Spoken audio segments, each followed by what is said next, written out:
n'était plus là. Azalek Soubanate, et là on est Salamaki, bateau, comme il faut souffrir. 430 ans, il y a difficulté. Mais nous avons décidé de Koloana, à l'objet, na ko délivrer peuple nanga na bondage wana na ba nyoko wana na ba pasi wana ni surtout. Pour ça nzambe benezala. Pour ça nzambe ezala ke so mutu ata nyoko mi ndenge ni nzambe benezala à pouvoir délivrance.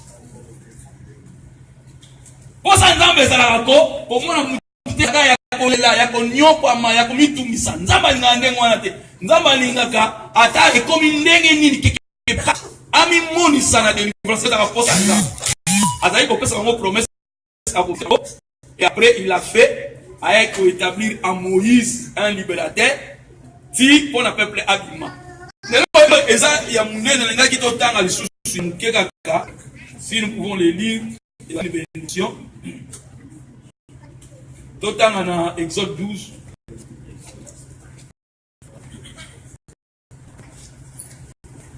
Sur le gros, on va dire très.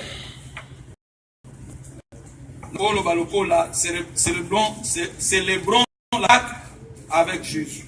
Célébrons la Pâque qui est Jésus aujourd'hui. Exode 12. Exode 12.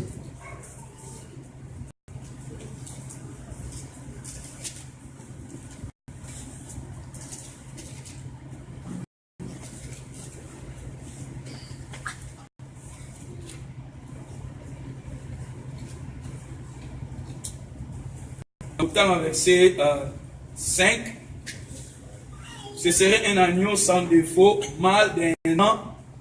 Vous pourrez prendre un agneau ou un chevreau. Vous le garderez jusqu'au 14e jour de ce mois. Tout l'ensemble d'Israël immolera entre les deux soirs. On prendra de son sang, on le mettra sur les deux poteaux et sur les lintons de la porte de la maison où on les mangera. Cette même nuit, on en mangera la chair rôtie au feu. On mangera avec des pains sans levain et des herbes amères. Vous ne les mangerez point à demi cuit ou ébouilli dans l'eau, mais il sera rôti au feu avec la tête, les jambes et l'intérieur. Autant à sous dans verset 12, donc on sauter dans verset 12. Cette nuit-là, je passerai dans le pays d'Égypte et je frapperai tous les premiers pays d'Égypte, depuis les hommes jusqu'aux animaux, et j'exercerai des jugements contre tous les dieux de l'Égypte. Je suis l'Éternel. Les sangs vous servira des signes sur les maisons où vous serrez, et vous verrez les sangs. Je verrai les sangs et je passerai par-dessus vous. Et il n'y aura point de pleurs qui vous détruisent quand je frapperai les pays d'Égypte. Vous conserverez les souvenirs de ces jours et vous les célébrerez par une fête en honneur de l'Éternel. Vous les célébrerez comme une loi perpétuelle pour vos descendants. Nzambe a délivré le peuple et a sali yango et comme la souvenir des générations. Vous les conserverez comme un souvenir et ces souvenirs seraient de génération en génération. Biso pe de l'autre commis, tous eu bénéfice, il y a bénéficier de la génération à biso. Et ça, il y a au moins pour exercer un jugement contre les dieux égyptiens. Dans sujet où après ça avant dernier sujet de prière qui n'a alors que Dieu devrait descendre et puis faire un jugement contre les dieux égyptiens. Il a montré sa main par sa main puissante, il a déclaré une victoire et à Salakiango et le peuple était dit. Le peuple abima qui dans notre temps à texte oyo bien aimé pour comprendre n'engeni nzambe asaki biloka binene il les a favorisés. Donc la Pâque a mené une grande faveur pour le peuple ce jour-là. On dit qu'on kende et pas les Égyptiens. Nous avons tellement favorisé qui parmi nous kende qui type pas les Égyptiens. bokende na maboka ya Égyptien pour que ba trésor ba kende ki na maboka ya Égyptien ba zui ba or ba argent ils ont dépouillé ba zui ba ba trésor. C'est une faveur très exceptionnelle dans masala ki na mokolo wana. Et je voudrais te dire, bien aimé, à chaque fois que Bananzambe va célébrer la Pâques, à chaque fois, Bananzambe va célébrer Pâques, Nzambe a fait sa faveur. Alléluia. Amen. Nzambe a fait sa faveur. C'est une des grandes choses Nzambe a fait ça tant que va célébrer Pâques. A fait sa faveur.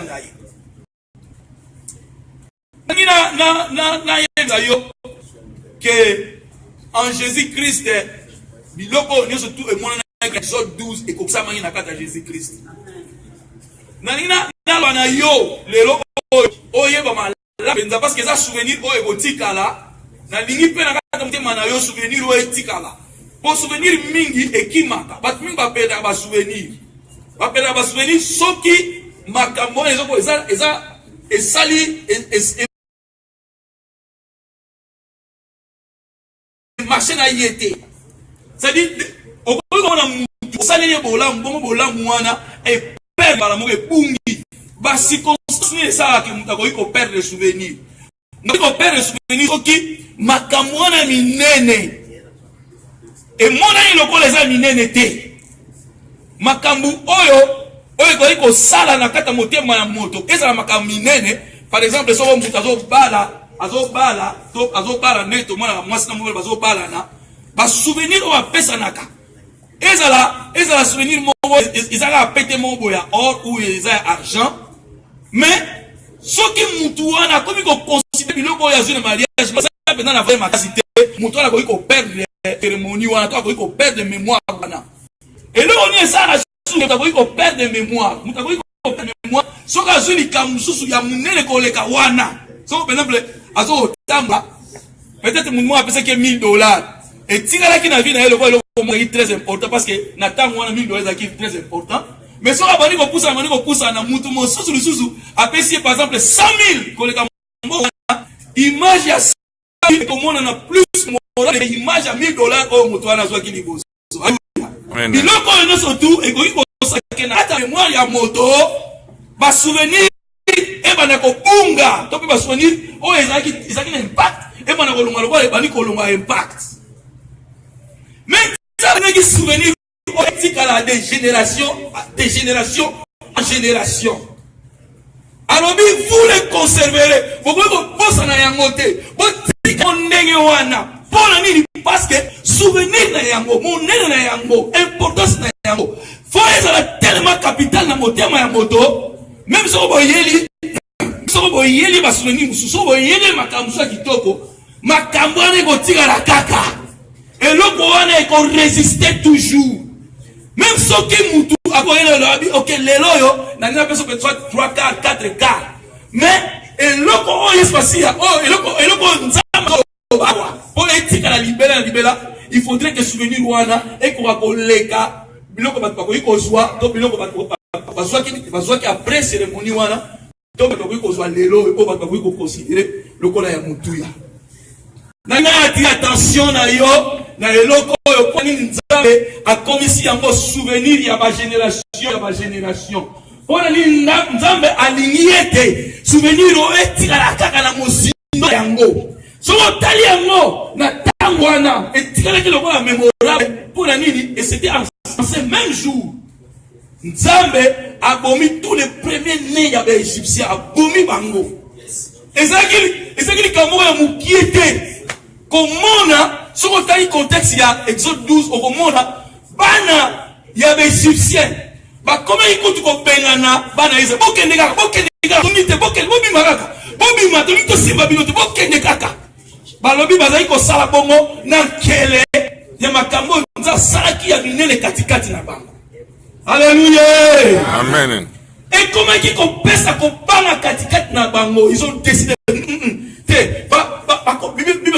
ani ko pressé bango bimakaka okende na bino okende kaka po makambo e salami souvenir e salami makambo e minelo e salami eza tellement mozindo e beti tellement na miso na biso e koti tellement na mozindo ya motema na biso et tie eloko moko o etikala libela na libela.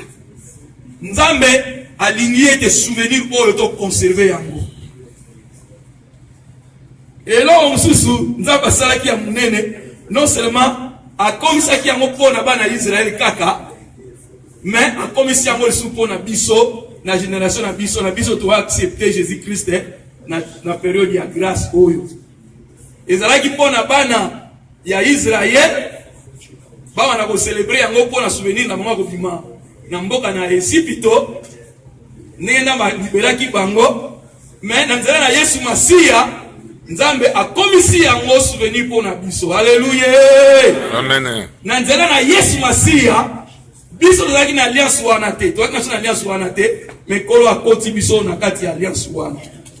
Tokoti na alliance ya sika epai na Yesu Masia, tokomi ko bénéficier na même grâce oyo Yesu Masia apesi biso. Eloko na ngina yebsa yo nzela oyo Nzambe asalaki banda Egypte ezali nzela non seulement pour la bobikisa ba Égyptien, mais ezalaki pe pour la bobikisa biso. Et bikisi biso ndenge nini po Yesu Masia l'agneau qui libéré, agneau oyo azali ko sala oyo ekamolaki oyo ebikisaki oyo esalaki ke ba Égyptien ba libéré Israël.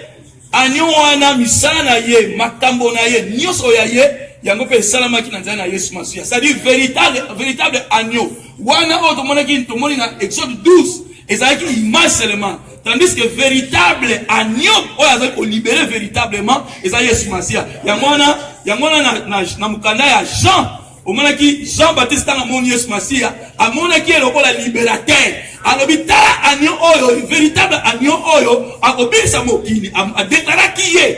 Ozomona, c'est-à-dire en déclarant en Jésus-Christ comme étant l'agneau, ils ont déclaré en Jésus-Christ comme étant aussi le libérateur. Amen. Alléluia. Amen. Koloba Yesu Masia lokola agneau e bobikisa. En d'autres mots, bazo batala ke Yesu Masia yeni mnazali mobikisi mosikoli. Na yeba te bandage nini yokozana, na yeba te prison nini. Parce que tali ba prison oyo bandeko bazalaki na yango na Egypte, soko to kei ko tala ba prison wana bazalaki na liberté te. Oya munene kala bazalaki liberté bazalaki na yango te. Ko vivre sous puissance ya oya zaki ennemi na bango égyptien ba égyptien, ko vivre sous domination na bango, ezalaki loko ya pasi pendant 430 ans. Lelo oyo pe biso loba bandimi soki to zui délivrance na nzela Yesu Masia te. Tokotika kaka na modèle ya bondage, tokotika kaka na modèle ya ba prison. Landela oyo ezalaki na bango katikati na mboka na Esipito. Totanga verset moko na Jean 11.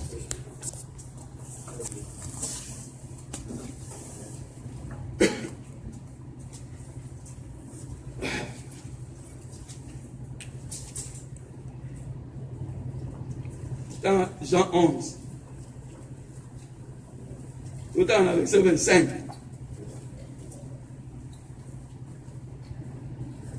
Jésus lui dit, je suis la résurrection et la vie. Celui qui croit en moi vivra, même s'il meurt. Et quiconque vit et croit en moi ne mourra jamais.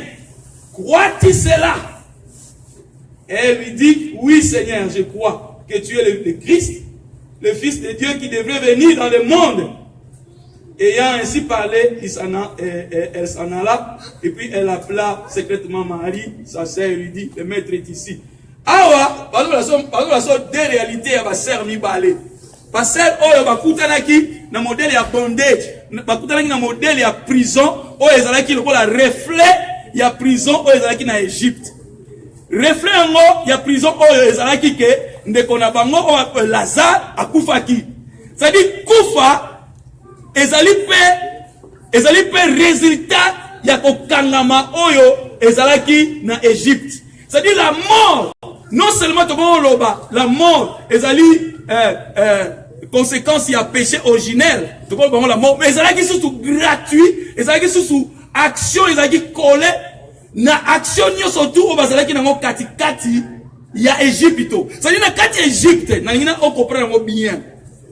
Ezalaki na prison katikati na 430 prison ezalaki lokola ndenge nini kokangama bazalaki ko vivre na bango kotambola na bango mais bazalaki sous esclavagisme bazaki sous prison, il y a mibeko, il y a Pharaon, ezalaki le roi égyptien. C'est-à-dire, na prison wana, ko lia na bango ezalaki réglementé, ko vivre na bango ezalaki réglementé, nyoso ya bango ezalaki ko dépendre na mutu ezalaki maître na bango. Na makambo nyoso ezalaki ko sala makuna, et loko ya munene ezalaki conséquentiel, ezalaki la mort. Kufa. Pas souffrance ezalaki ko nyoko la bate, ezalaki makana kufa. Ko zanga ko lia, o ezalaki ko lia nzoto ya bate, ezalaki makana kufa. Structure nyonso ezali kotumisa bango na kati ya Egypte ezali komemaka na suka na kufa. Ozomona. Alors tant que malobi na bango ke nazotinda liberté pas libéré, bien aimé, ezalaki lokola mutalobi ke nazoya kolongola bino na kufa. Bazalaki kozela yango na motema na bango mobimba pendant 430 ans. Bazozila kaka promesse ozaki bango ya ko libérer bango sous calamité wana. Sous konyoka mawana. Bien aimé, Watomoni, Marina Marte, parce que la réalité, la réalité Wanape. Et comme les bango, Nekona bango, ils connaissaient Jésus, Jésus, parce qu'ils vont vivre naïe, parce qu'ils ont une relation naïe. Mais il faut arriver que Nekona bango Lazare, aïko koufa bango, aïko koufa, mais pour Jésus, connaissant. Et là on dit yé azalaki, le gars yé se passe à yébaki, valeur dans yé moko, le gars yébaki yango, bien aimé. Ayebisi bango ke mutwana, même si bomoni a koufi te azaya ko lala. Mais na misu ya marito malata, bandeko ya Lazare, c'était une autre réalité, c'était une vraie réalité de ce qui s'est passé en Égypte. C'était une vraie réalité de ce qui s'est passé en Égypte. Pourquoi? Parce que la mort était la rétribution de ce qui s'est passé en Égypte. La mort, c'était conséquence. Il y a ma camon, je sais qu'on est en Égypte. Pas sabino biloka kolia. Souka boko kufa. Pas sabino ba charge ya kotonga. Souka boko kufa. Résultat na yango, conséquence na yango. Ezalaki eloka komela ki bandeko oyo. Mais na lingina na yebsa yo vérité oyo. Tango ozoko tanga mukanda ya Jean, Yes Masia se comme libérateur, voici, moi, je suis la résurrection et la vie. Yes, Massia a dit résurrection et la vie. C'est-à-dire, résurrection, et le papa, il a dit, il a appelé ça au mot. Il a dit, Amen. Alléluia. Amen. Il a dit, au mot. Mon collègue Pâques, c'était non seulement ces souvenirs qui montaient de leur délivrance, mais c'était la célébration de la vie. Alléluia. Amen. La Pâque signifie la célébration de la vie. La délivrance de toutes les chaînes que vous allez imposer par Nayo. Cette délivrance signifiait en ce jour-là la Pâque. Bien aimé, en Christ et Jésus, la délivrance a presque la même signification. Dans l'Égypte, c'était la délivrance du pays d'Égypte pour la liberté. Aller au Canaan. Et aujourd'hui, en Christ et Jésus, c'est notre délivrance de la loi, des conséquences de la loi pour la vie d'éternité. C'est ce que Dieu nous donne aujourd'hui. Awa, bandeko balobi.